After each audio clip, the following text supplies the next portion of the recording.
이 시간 하나님께서 우리에게 주시는 말씀은 빌립보서 4장 10절에서 13절입니다. 제가 보는 성경으로 신약 327쪽입니다.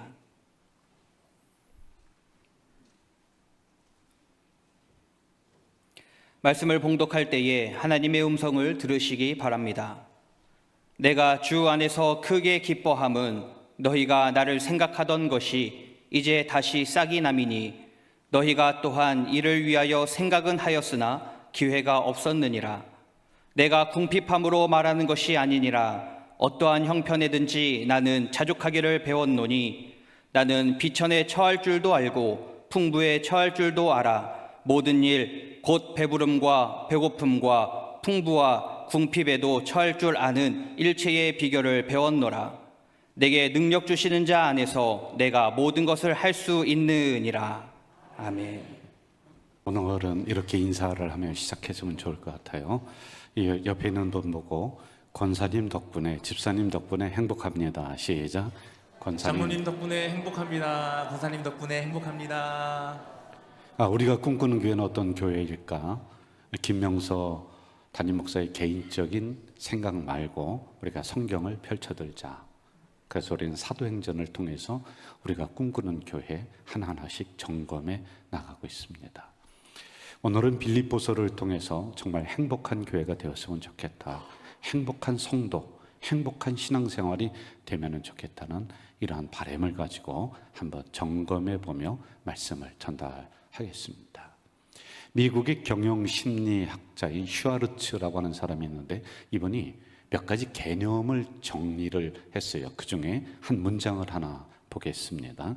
모든 나쁜 일은 우리가 그것이 나쁘다고 생각하는 경우에만 진짜 나쁜 일이 된다. 한 번 더 할게요. 모든 나쁜 일은 우리가 그것이 나쁘다고 생각하는 경우에만 진짜 나쁜 일이 된다.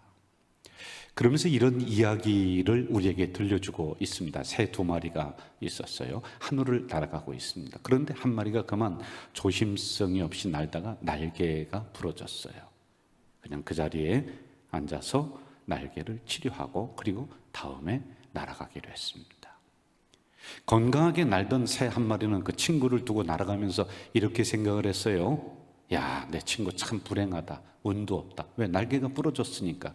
나는 상대적으로 감사하다. 이 생각을 하며 날아가고 있었습니다. 그런데 이 건강하게 날아가고 있던 새가 생각하지 못했던 게 있습니다. 저 멀리서 사냥꾼이 그 새를 향해 총구를 겨누고 있는 것을 보지를 못했어요. 그만 그 사냥꾼에 의해서 죽게 됩니다. 그런데 자기가 불행하다라고 생각하고 친구가 불행하다라고 말했던 그 새는 앉아서 날개를 치료한 후에 다시 날아가게 되었다라고 하는 이야기를 해주고 있습니다. 슈아르츠라고 하는 사람은 이 이야기를 통해서 다음과 같은 사실을 우리들에게 알려주려고 해요. 행복은 항상 불행한 외투를 걸치고 우리의 삶 속으로 걸어 들어온다. 중요한 얘기예요. 또 한 번 더 하겠습니다. 행복은 항상 불행한 외투를 걸친대요. 그리고 우리의 삶 속으로 걸어 들어온다는 것입니다. 그러면 행복을 얻을 수 있는지 없는지 어떻게 할까요? 그 불행 속에 행복이 있는가? 이걸 우리가 발견해 가면은 되는 거겠죠. 제가 만나본 다양한 사람들 한결같이 어렸을 때 찢어지게 가난했어요. 청소년 시절 불운했습니다. 그리고 결혼해서 살면서 넉넉하게 살아간 사람이 단 한 사람도 없습니다. 그런데 오늘 대단히 훌륭하게 한 가문을 이루었단 말이죠. 그래서 그분들의 삶을 들어보면 그렇구나. 불행한 외투를 입고 있었지만은 그 외투를 벗었구나. 그래서 오늘의 여러분들이 되었다라고는 이런 생각이 듭니다. 이런 것 같아요. 불행한 삶을 겪어보지 못한 인생은 결코 인생의 의미를 알지를 못하는 것 같아요. 그래서 누군가는 이렇게 이야기했죠. 눈물 젖은 빵을 먹어보지 않고는 인생을 논하지 마라. 다 그렇게 살았다라고 하는 것입니다. 놀라운 비밀, 비밀도 아닌 것 같아요. 여러분, 제가 하나 알려드릴게요. 항상 불행 너머에 행복이 있습니다. 슈아르츠가 얘기한 대로 이 행복이라고 하는 것은 불행한 외투를 걸치고 우리의 삶 속으로 들어온다. 그래서 우리는 당연히 그런 것처럼 살아가지 말고 어느 순간에 이 불행의 외투를 벗으면 된다는 것입니다. 오늘 여기에 계신 분들이 다 행복하기를 바라는 것 똑같습니다. 나는 불행하게 살겠다, 그렇게 이야기하고 결정하는 사람이 하나도 없습니다. 여러분의 각자의 사연은 다 다르겠지만 현재 우리의 삶에 행복할 수 없는 요소들이 널려 있는 것 같아요. 한번 예를 들어볼까요? 사회적인 문제, 경제적인 문제 너무 힘들어요. 그리고 자녀의 문제 말도 안 들어요. 그리고 인간관계를 어떻게 해야 될지 너무 어려워요. 그리고 정신적인 문제, 우울증이 왔다 갔다 하기도 해요. 여러분, 하나같이 이 문제들이 해결되려면 오랜 시간이 필요합니다. 그리고 어쩌면은 내 힘으로 해결할 수 없는 문제들인 것 같아요. 타협과 해결이 쉽지 않다. 다시 말해서 내가 조정하고 조절하기에 불가능한 문제들이라고 하는 것이지요. 대부분 불행하다고 여겨지는 문제들 보면은 외부적인 상황들이 굉장히 많거든요. 한번 예를 들어볼까요? 경제라고 하는 문제, 외부적인 것들입니다. 그런데 이걸 해결하려면은 금방 좋아지지 않아요. 금방 벼락부자 되지 않거든요. 그리고 어쩌면은 내가 살아가는 동안 해결이 안 될 수 있는 한국 경제, 세계 경제의 이 메커니즘에 의해서, 그래서 내가 해결할 수도 없을 것 같은 이런 문제들입니다. 저는 오늘 설교를 통해 여러분에게 이렇게 말씀드리고 싶어요. 행복에 다가가기 위해서는 눈앞에 보이는 여러 가지 이러한 문제들을 해결하는 것, 그거 당연히 있어야 돼요. 정말 필요한 거예요. 그런데 동시에 우리들 마음속에 있는 이 부정한 생각들, 안 된다고 하는 생각들도 걷어내야 돼요. 이게 함께 가야지만이 된다는 것이지요. 제가 지난주 오후 예배 때 행복 원리라고 하는 이 말씀을 가지고 12번 강의를, 설교 말씀을 준비를 했는데 세 번째 시간이었어요. 지난주에요.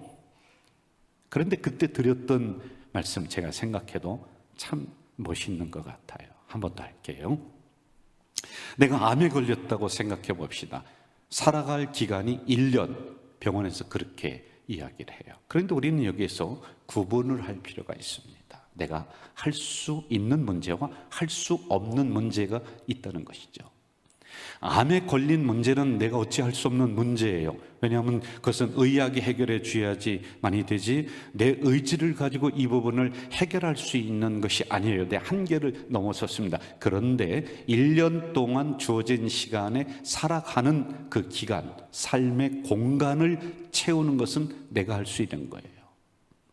불행하며 이를 갈며 그리고 분노하며 벽을 치며 1년간 살아갈 것인가, 아니면은 그래 1년 동안 내가 맛있는 것 먹고 만나고 싶은 사람 만나고 여행도 가고, 이것은 내가 선택할 수 있는 문제라고 하는 것이죠.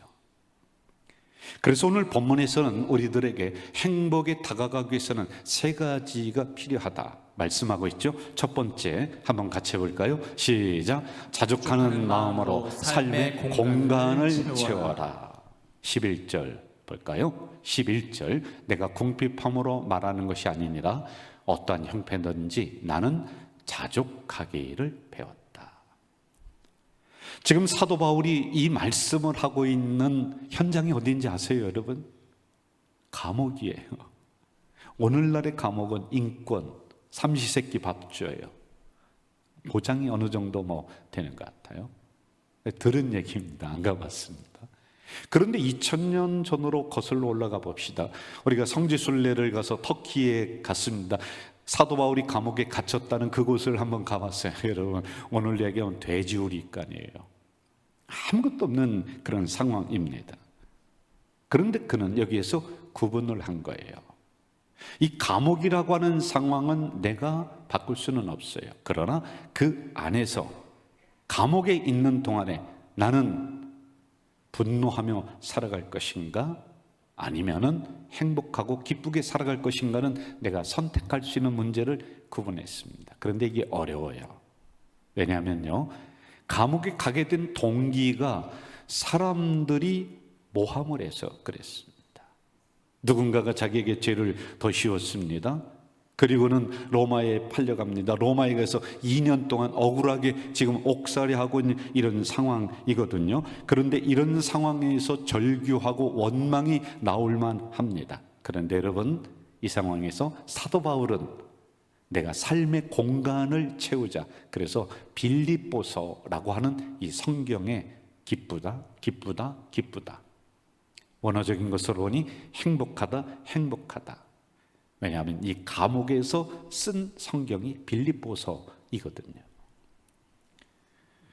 내가 내 힘으로 바꿀 수 있는 문제와 그렇지 못한 문제를 구분했다라고 하는 것이지요. 나는 감옥과 같은 상황이지만은 내 안의 삶의 내용은 감옥이 아니에요. 그것은 내가 채울 수 있는 거예요. 그래서 기쁨으로, 행복으로 채워 나갔다. 이것이 11절 자족하기를 배웠다라고 하는 말씀인 겁니다. 원래 자족하는 마음이라고 하는 것은 스토아 철학자들이 사용하는 용어를 사도 바울이 가지고 온 것이거든요. 그런데 스토아 철학자들은 이렇게 얘기했어요.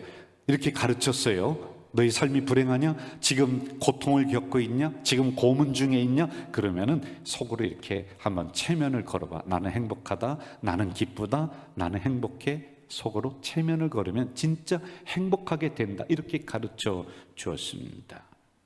그런데 오늘 본문은 자기 체면이 아니에요. 우리가 건너뛸 수 있는 두 단어를 오늘 본문에 배치를 해놨습니다. 10절 내가 주 안에서, 13절 내게 능력 주시는 자 안에서. 여러분, 이 단어가 나온 배경을 우리는 잘 봐야 돼요. 성경을 보려면 항상 배경을 봐야 되거든요. 이 배경은요, 바울이 빌립보 지역에 들어가서 전도를 합니다. 그런데 그때 귀신 들려서 점치는 여자를 하나 만나게 돼요. 그런데 사도 바울이 기도해서 이 귀신을 쫓아냈거든요. 그런데 문제가 있습니다. 뭐냐면은 이 여자가 병에서 나왔는데 그 다음에 점괘가 안 나와요. 왜? 귀신이 알려주는 건데 귀신이 나갔으니까요, 점괘가 나오질 않습니다. 사도행전은 16장 19절에서 이 사건에 대해서 이렇게 기록하고 있습니다. 메시지라고 하는 성경으로 제가 볼게요. 그 여자의 주인들이 자신들의 돈벌이 되는 사업이 순식간에 망한 것을 알고 바울과 실라를 쫓아가서 우격다짐으로 그들을 붙잡아 광장으로 끌고 갔다. 판사들은 두 사람을 때린 뒤 감옥에 가두고 탈출은 꿈도 꾸지 못하도록 삼엄하게 감시하라고 간수에게 명령했다. 그런데 우리 그 다음 진행된 사건 아시죠? 사도 바울이 기도합니다. 그 감옥에 있어요. 찬송합니다. 그런데 지진이 나서 감옥문이 열리고 자기를 채워놨던 착고 쇠사슬이 풀리게 되는 이 기적을 경험하거든요. 간수가 죄수가 도망간 줄 알고 자결을 하려고 합니다. 그럴 때 아니다, 내가 여기 있다. 그리하면서 간수와 그 가정 모든 사람을 구원한 이 사건, 이게 배경이 됐습니다. 불행한 환경에, 감옥에. 그런데 이 감옥 속에서 기가 막히게 하나님의 역사하심을 그는 경험을 했던 겁니다. 이 경험이, 이 기적이 자기에게 한 사건으로 다가왔어요. 그래서 나는 지금 감옥이지만 그 주님을 의지하면서, 하나님의 은혜를 의지하면서, 그 기적을 내가 의지하면서 나는 지금 기쁨을, 행복을 선택한다라고 하는 것이죠. 메시지라고 하는 성경이 있습니다. 아주 좋은 성경이에요. 유진 피터슨이라고 하는 분이 성경을 다시 풀었었는데 오늘 본문을 이렇게 기록을 하고 있어요. 제가 읽어드릴게요. 나는 하나님 안에서 기쁩니다. 여러분이 짐작하는 것보다 훨씬 더 행복합니다. 나는 적은 것을 가지고도 많은 것을 가진 것처럼 행복하고, 많은 것을 가지고도 적은 것을 가진 것처럼 행복합니다. 나는 배부르거나 굶주리거나 많이 가졌거나 빈손이거나 행복하게 살 수 있는 비결을 찾았습니다. 내가 어디에 있든지 나를 지금의 나로 만들어 주시는 분 안에서 나는 모든 것을 해낼 수 있습니다. 철저한 자기 신앙 고백이에요. 감옥은 내 힘으로 해결할 수 없습니다. 내 능력으로는 안 됩니다.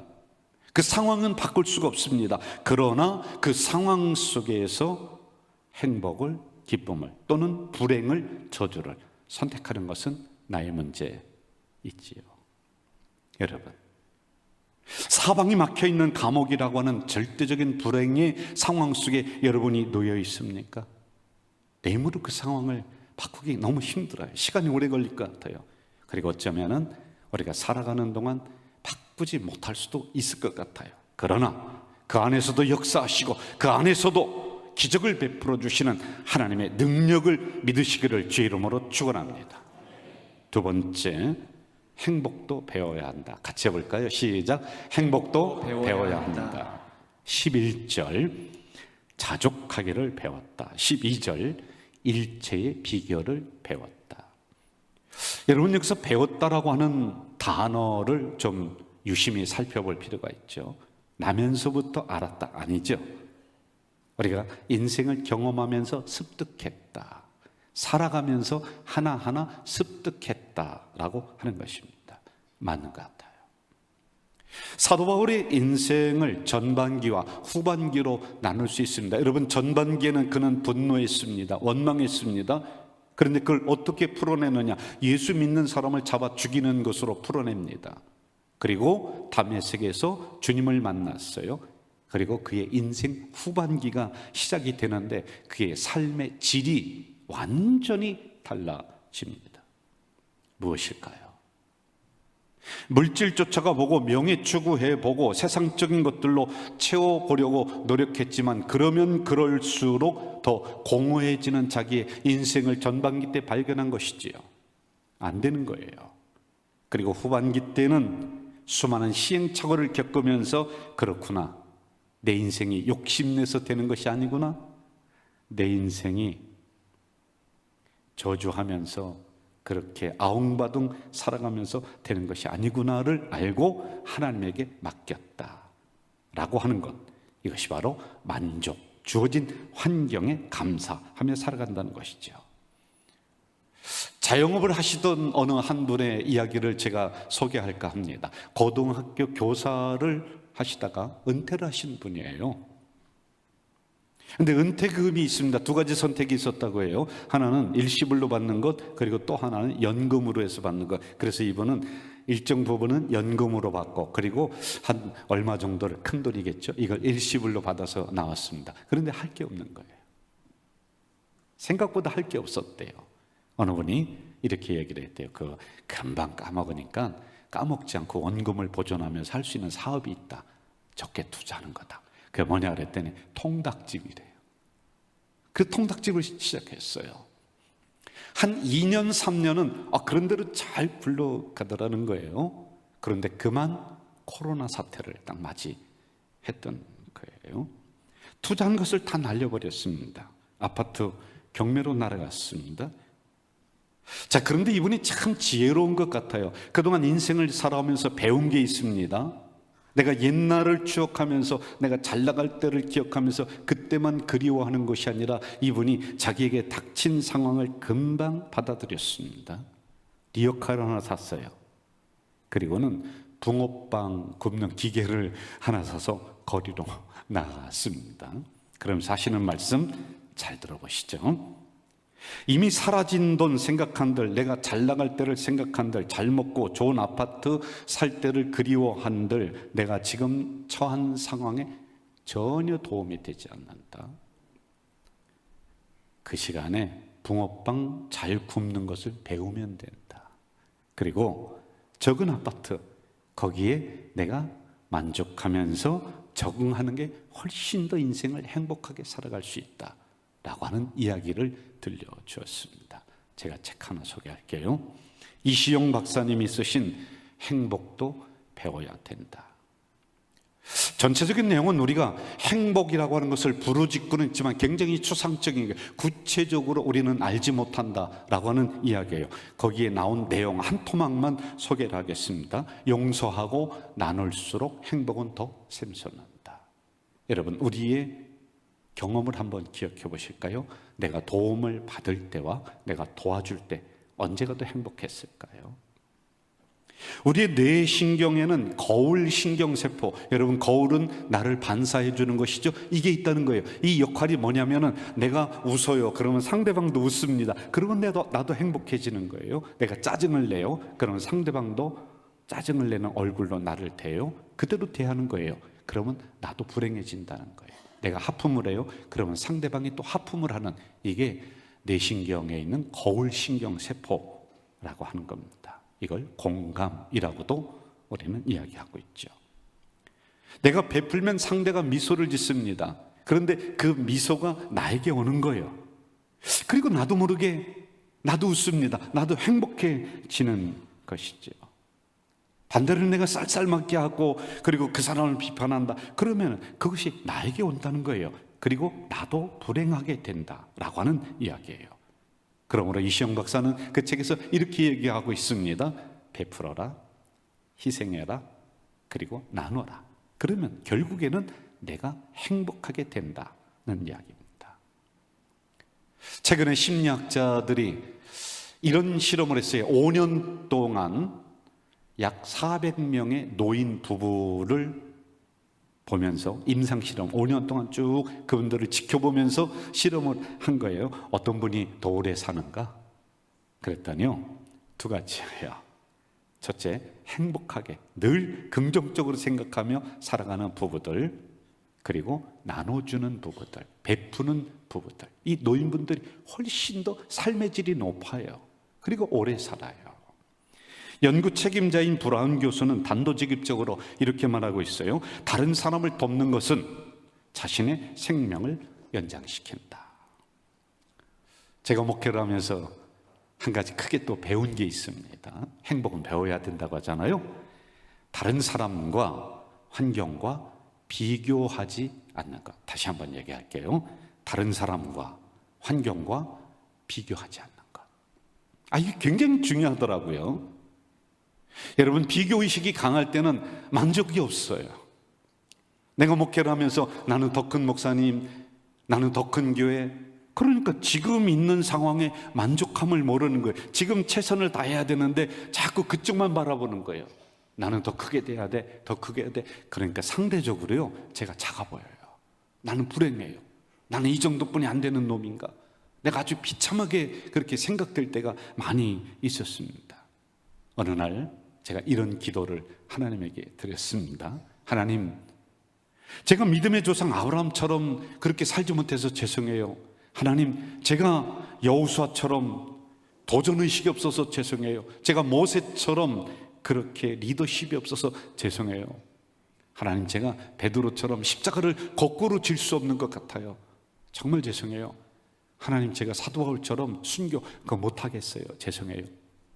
그럴 땐 하나님이 이런 응답을 저에게 주셨어요. 명사야, 내가 언제 너한테 아브라함처럼 모세처럼 여호수아처럼 베드로처럼 사도 바울처럼 살라고 그랬니? 너는 명서처럼 살면 돼. 너는 너처럼 살면 돼. 이게 내려오는 거예요. 저는 다른 사람과 항상 비교하면서 불평하면서 만족함을 모르며 살아갔습니다. 그런데 그 이후에는 그래, 나는 나야. 우리 가정은 우리 가정이야. 우리 교회, 우리 교회지. 우리 교회가 뭐 다른 교회 닮아갈 이유가 뭐가 있어? 그냥 우리 교회는 우리 교회로서 행복하게 그렇게 만들면 돼. 그랬더니 여러분, 행복이 펼쳐지는 거예요. 감사가 펼쳐지는 거예요. 그러므로 여러분이 묻겠습니다. 가장 행복한 가정은 어느 가정일까요? 그렇습니다. 맞습니다. 가장 행복한 사람은 누구일까요? 나예요. 여러분, 가장 중요한 사람이 누구일까요? 나예요. 그리고 옆에 있는 분이에요. 가장 행복한 때는 언제일까요? 와, 최고입니다. 최고입니다. 마지막 세 번째 얘기할게요. 탐심을 물리쳐야지 행복에 가까이 갈 수가 있어요. 자족하는 마음의 반대는 탐심, 욕심일 것 같아요. 욕심은 더 가지려고 하는 인간의 만족감을 모르는 심리를 말해주죠. 누가복음 12장 이렇게 말씀하고 있어요. 같이 한번 읽어봅시다. 시작. 삼가 모든 탐심을 물리치라. 사람의 생명이 그 소유에 넉넉한 데 있지 아니하니라. 아멘. 탐심은 더 움켜진다. 더 움켜진다. 여러분, 어린 아기들의 특징이 있더라고요. 안 가르쳐 줬어요. 그런데 과자를 주니까 한 손에 봤더니요, 이놈이 14개월 뿐이 안 됐는데 또 이렇게 달라. 양손에 붙여 입에도 가득 들었어요. 이 인간의 본능이에요. 국제 행복의 날이라고 하는 게 있습니다. 그 행복의 날을 맞이해서 발간한 세계 행복 보고서 2023년 보고서, 아주 따끈따끈한 거예요. 거기에서 이렇게 조사를 했습니다. 우리 한국 사람 세계 135개국을 다 조사를 했어요. 대한민국에 있는 사람들을 대상으로 몇 사람을 선정했겠죠. 당신은 얼마나 행복합니까? 10점을 만점으로 했는데 5.9, 한 절반 정도는 불행하다, 행복하지 않다. 사회학자들이 분석을 또 했어요. 잘 들어보세요. 사회학자들이 분석을 했는데 1950년, 60년대에는 우리가 가지고 있는 것 18가지래요. 그래도 행복했대요. 뭐가 있을까요? 뭐 냄비 있어야 되고, 숟가락이 있어야 되고, 이불이 있어야 되고, 18가지 필수품, 너무 행복했대요. 그런데 오늘 살아가는 우리들 500가지가 있대요. 그래 물었습니다. 그럼 언제가 더 행복하냐? 옛날이 더 좋았대요. 옛날이 더 행복했대요. 아니 500가지나 있는데요. 아니 500가지보다 더 많잖아요. 그런데 왜 그런가라고 그 이유를 알고 봤더니 욕심이 너무 지나쳐요. 더 가지려고 하는 것. 이게 끝없다라고 하는 것이지요. 일본의 우치무라 간주라고 하는 유명한 신학자가 있습니다. 그는 하나님의 저주가 있다면 3가지가 있을 것이다. 첫째, 하나님이 믿어지지 않는 것. 두 번째, 하나님 말씀이 들어오지 않는 것. 세 번째, 자족하지 못하고 감사하지 못하는 마음, 더 가지려고 하는 거죠. 안데르센이라고 하는 동화 작가가 있는데요. 분홍신, 빨간 구두. 아주 짧은데 재미있습니다. 그런데 그 내용은 대략 이런 것이에요. 어떤 마술사가 구두를 만드는데, 신발을 만드는데 분홍신이에요. 그런데 어떤 소녀가 이것을 너무 가지고 싶어 했어요. 그런데 이런 경고를 합니다. 이 신발을 신는 즉시 소녀에게 너는 끝까지 춤을 춰야 돼. 어디 가든지 춤을 춰. 근데 너무 가지고 싶어 해서 이 신발을 가지고 신었습니다. 그런데 춤을 추는 거예요. 항상 다니면서 춤을 춥니다. 어떤 때는 박수를 받았어요. 그런데 지쳤어요. 신발을 벗고 싶은데 벗지를 못해요. 끝까지 춤을 춰야 되는 저주가 걸린 신발이거든요. 그래서 이 소녀는 춤을 추다가 끝내 죽고 말았다는 이야기죠. 인간의 끝없는 욕심을 빗대서 했던 동화입니다. 결론 말씀드릴게요. 우리가 꿈꾸는 교회는 어떤 교회일까? 몇 달째 우리는 이 주제를 가지고 계속 연구하고 우리의 부족한 부분을 고쳐나가고 있는 중에 있습니다. 그동안 우리는 사도행전을 펼쳐들었어요. 김명수 담임 목사가 이야기하는 그런 교회 말고 정말 성경이 말씀하시는 교회는 어떤 교회일까? 오늘은 빌립보서로 우리가 넘어가서 행복한 나, 행복한 교회. 여러분, 이왕이면은 행복한 신앙생활 이거 우리가 해야 되잖아요. 이런 교회를 만들자라고 하는 주제입니다. 퍼스트 펭귄, 첫 번째 펭귄이라고 하는 이론이 있습니다. 퍼스트 펭귄, 이 펭귄이 먹이 활동을 하는데 바다에 뛰어들어서 물고기를 잡아먹어야 돼. 그런데 바다에는 펭귄이 뛰어들 때를 바라면서 이 바다 표범들이 기다리고 있습니다. 아무도 들어가지 않으려고 그래. 왜? 저 밑에 지금 나를 잡아먹으려고 하는 바다 표범이 있어요. 그래서 위에서 머뭇머뭇거리고 있다가 굶어 죽는 펭귄들이 있어요. 그런데 어떤 용감한 펭귄이 바닷속에 뛰어들어요. 그랬더니 다른 펭귄들도 다 뛰어드는 이런 이론입니다. 오늘 이렇게 우리가 좀 한번 해봤으면 좋을 것 같아요. 내가 먼저 인사하고, 내가 먼저 웃고, 내가 먼저 손 내밀고, 내가 먼저 사랑의 말 한마디를 건네는 것. 그리하면은 행복의 바다에 내가 먼저 뛰어들을 때 우리 인생에, 우리 교회에 행복이 번져날 줄 믿습니다. 여러분 꼭 기억하세요. 행복은 불행이라는 외투를 걸치고 우리 인생 속으로 들어와요. 어떻게 할까요? 이 불행이라는 외투를 벗읍시다. 그래서 행복한 교회, 행복한 성도 되시기를 주의 이름으로 축원합니다. 여러분 오늘 이 찬양을 하면서 설교의 마무리를 좀 삼고 싶습니다. 같이 한번 이 찬양 할까요? 아주 쉬운 찬양입니다. 우리 같이 합시다. 박수 치면서 합시다.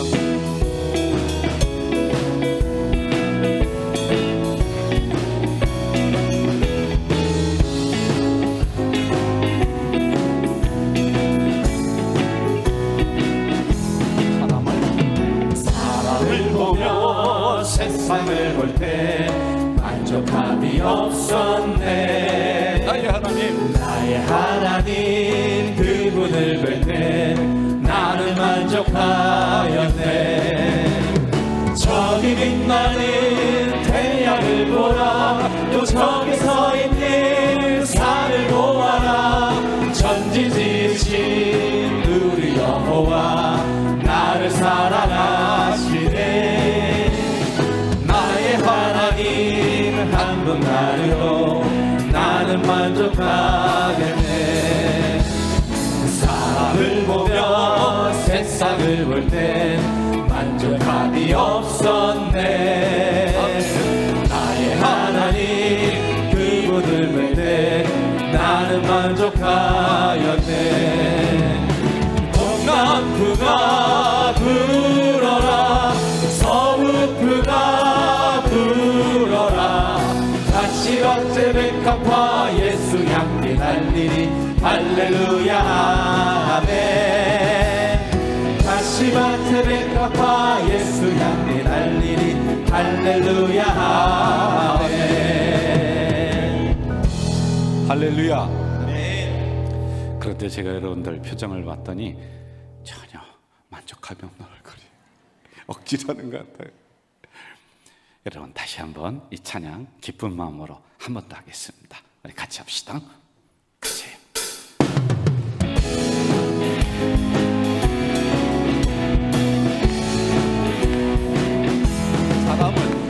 사람을 보며 세상을 볼 때 만족함이 없었네. 나의 하나님 그분을 볼 때 나는 만족하였네. 저기 빛나는 태양을 보라, 또 저기 서 있는 산을 보아라. 천지 지으신 우리 여호와 나를 사랑하시네. 나의 하나님 한 분만으로 나는 만족하겠네. 사람을 보며 세상을 볼 때 만족함이 없었네.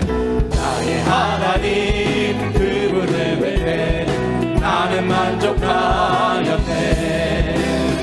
동남풍아 불어라, 서북풍아 불어라. 다시밭에 백합화 예수 향기 달리니. 할렐루야 아멘. 다시밭에 백합화 예수 향기 달리니. 할렐루야 아멘. 우리가 꿈꾸는 교회는 어떤 교회일까요? 세상에서 이야기하는 그런 교회 말고, 담임 목사가 부르짖는 그런 교회 말고, 성경이 말씀하시는 교회, 그런 교회를 만들고자, 이루고자 몸부림치고 있습니다. 이 시대의 기준이 되고 부흥의 횃불이 되고자 노력하고 있습니다. 행복한 교회 되기를 원합니다. 행복한 성도 되었으면 좋겠습니다. 행복은 불행이라고 하는 외투를 입고 우리의 삶 속으로 걸어 들어온다 했는데, 그렇다면 지금 불행이라는 외투를 벗고 행복을 선택해 나가는 우리 성도들, 내 힘으로 안 될 때는 주님 안에서, 내게 능력 주시는 자 안에서 가능하다 하셨사오니 주님 믿고 하나님 기정 믿고 나아가는 우리 성도들 되도록 도와주시옵소서. 예수님의 이름으로 기도하옵나이다. 아멘.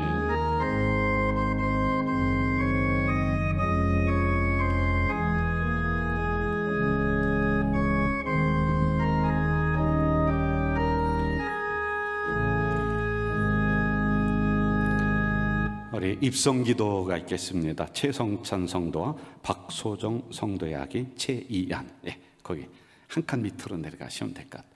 제가 여러분 가운을 입고 장갑을 끼고 그렇게 기도해 드리겠습니다.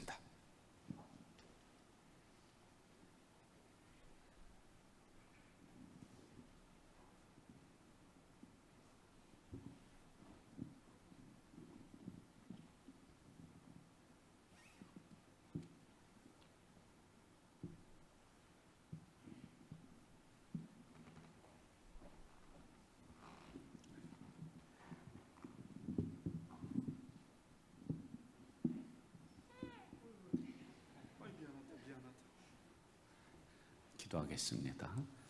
하나님 아버지, 귀한 가문에 주신 선물입니다. 하나님 성전에 처음 입성하여서 주의 종 품에 안겨 기도합니다.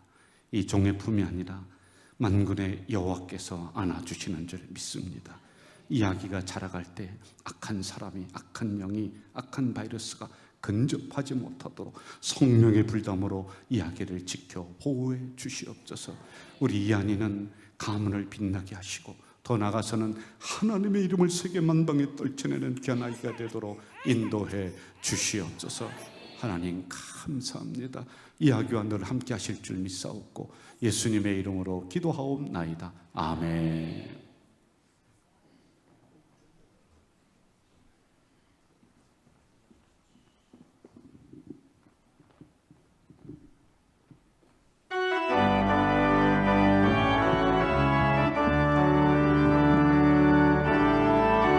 당신은 하나님의 언약 안에 있는 축복의 통로, 당신을 통하여서 열방이 주께 돌아오게 되리. 당신은 하나님의 언약 안에 있는 축복의 통로, 당신을 통하여서 우리가 함께 기뻐하게 되리.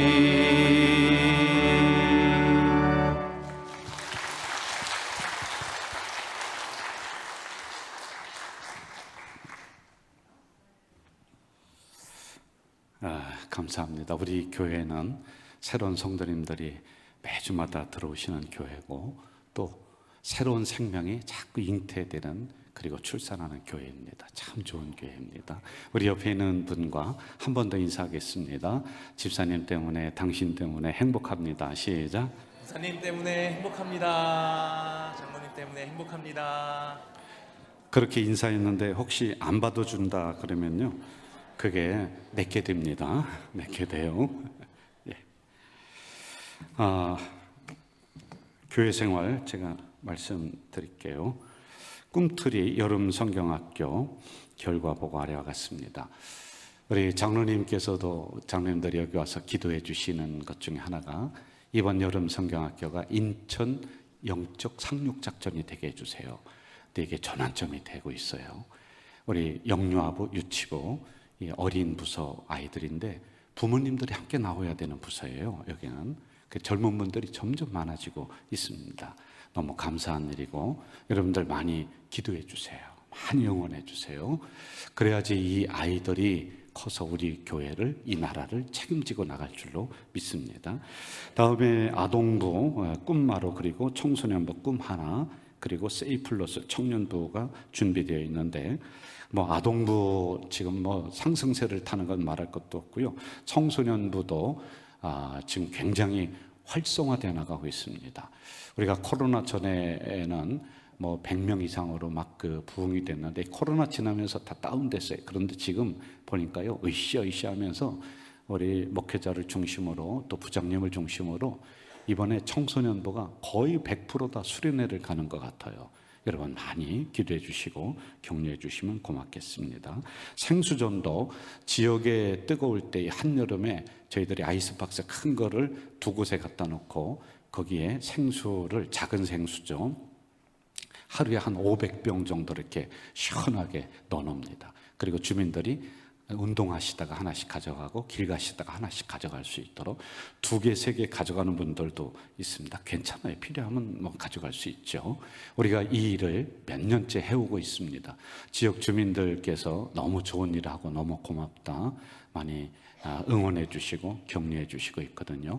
우리가 생수 한 잔 드리면서 예수 믿어라, 예수 천당, 그런 얘기 하지 않습니다. 그냥 목마르니 시원하게 드세요. 이렇게 우리가 하고 있으니까 이 일에 여러분들이 많이 관심 가져주시면 고맙겠습니다. 여러분, 우리 교회는 의식이 있는 교회입니다. 생각하는 교회예요. 오늘 그런 성도들이 필요합니다. 환경을 생각하고 전염병이 왜 왔는가 생각하고, 그럼 우리가 해야 될 일이 무엇인가, 이걸 펼쳐나가고 있어요. 우리가 절약하자, 그리고 환경을 좀 바꾸자. 그래서 손수건 사용하고 텀블러 사용하고 하는 이런 운동들을 펼쳐나가고 있습니다. 여기에 많이 호응해 주시고 참여해 주시기를 부탁을 드립니다. 옆에 있는 분과 이렇게 인사해 볼까요? 전도하면 형통합니다. 시작. 전도하면 형통합니다. 성도의 교제란을 보시고 참고해 주시기를 바랍니다. 오늘 예배 마치고 점심 식사 때 떡을 제공하는데, 사랑목장 25구역 김유연 안수집사님께서 자녀 결혼 감사해서 떡을 제공하십니다. 새로 오신 분이 있습니다. 제가 호명할 때 자리에서 잠깐 일어서시겠습니다. 이순영 성도님 어디 계신가요? 네, 뒤에 계시네요. 잠깐 일어서실까요?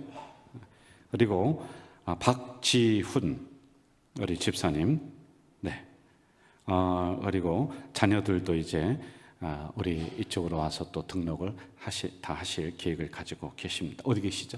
박지훈 집사님, 잠깐 일어나실까요? 네, 반갑습니다. 김동혁, 안 일어나셔도 괜찮습니다. 우리 새로 오신 분 오셨습니다. 아주 잘 오셨습니다. 고맙습니다. 그리고 김임남 우리 성도님 어디 계신가요? 네, 저쪽에 계시는군요. 우리 박수하겠습니다. 잘 오셨습니다. 환영합니다. 감사합니다. 여러분, 이 시간에 다 함께 일어나셔서 주변에 있는 분들과 한 번 더 인사하겠습니다. 집사님 때문에 행복합니다. 한 주간 승리하세요. 한 주간 승리하세요. 하나님께 예배하는 공동체, 다자제 교회 공동체, 십자가의 재단 앞에 나아가 진정한 예배를 드리라. 우리의 예배를 기쁘게 받으시옵소서. 신령과 진리로 예배 드리니 기뻐 받아주시옵소서. 무너진 재단을 다시 쌓고서 기도의 당분을 올리자. 다시금 예배가 회복되도록 기도의 정력을 가지자. 우리의 예배를 기쁘게 받으시옵소서. 정녕 마음으로 예배 드리니 기뻐 받아주시옵소서. 오순절에 불러오신 성령님, 우리의 모든 죄 태우사 우리 모든 죄를 씻어주시고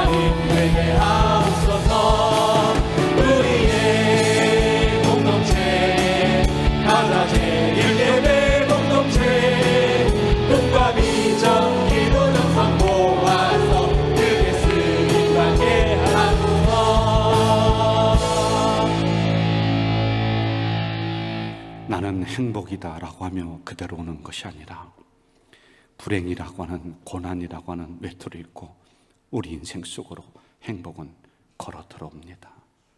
그렇다면 지금 불행이라고 하는 외투를 벗어 제끼고 행복을 선택하며 나가는, 내 것으로 만들며 나가는 우리 공동체가 되도록 도와주시옵소서. 우리의 힘으로는 어렵습니다.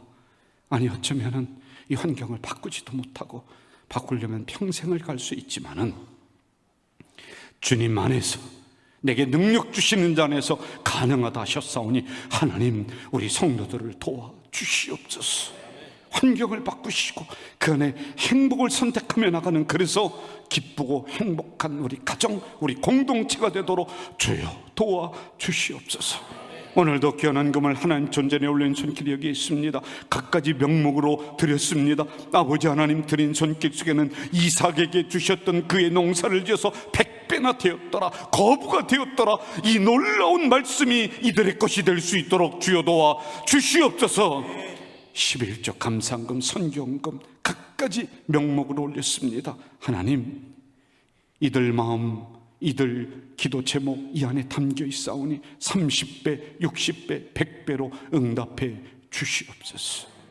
또 아버지 하나님, 이 시간에 드리고 싶지만 드릴 것이 없어서 죄송한 마음으로, 송구스러운 마음으로 서 있는 주의 백성이 여기에 있습니다. 하나님, 이들의 물질 때문에 자존심 상하지 않도록, 눈물 흘지 않도록 이들의 인생 속에 넉넉하게 동일한 은혜를 베풀어 주시옵소서. 지금도 해에 나가 있고 객지에 나가 있고, 그리고 군에 가 있는 우리의 자녀들이 있습니다. 낯설고 물서른 곳에 가 있지만은 만군의 여호와께서 성령의 불감으로 그들을 지켜 보호해 주시옵소서. 지금은 우리 주 예수 그리스도의 은혜와 하나님 아버지의 만극하신 사랑과 성령님의 교통교제의 역사하심이 말씀받고 삶의 현장으로 나가는 주의 자녀들 머리 위에 이제부터 영원까지 함께 하시기를 간절히 축원하옵나이다. 아멘.